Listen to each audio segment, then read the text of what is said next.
ঝিনাইদহের শৈলকুপা উপজেলা পরিষদ নির্বাচনে পরাজিত চেয়ারম্যান প্রার্থীর সমর্থকদের বাড়িঘরে হামলা চালিয়ে ভাঙচুরের অভিযোগ উঠেছে বিজয়ী প্রার্থীর সমর্থকদের বিরুদ্ধে।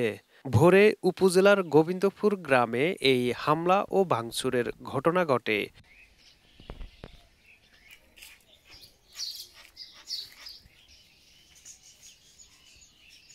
২১ মে শৈলকুপা উপজেলা পরিষদ নির্বাচনে বিজয়ী হয় মোস্তফা আরিফ রেজা মুন্নু।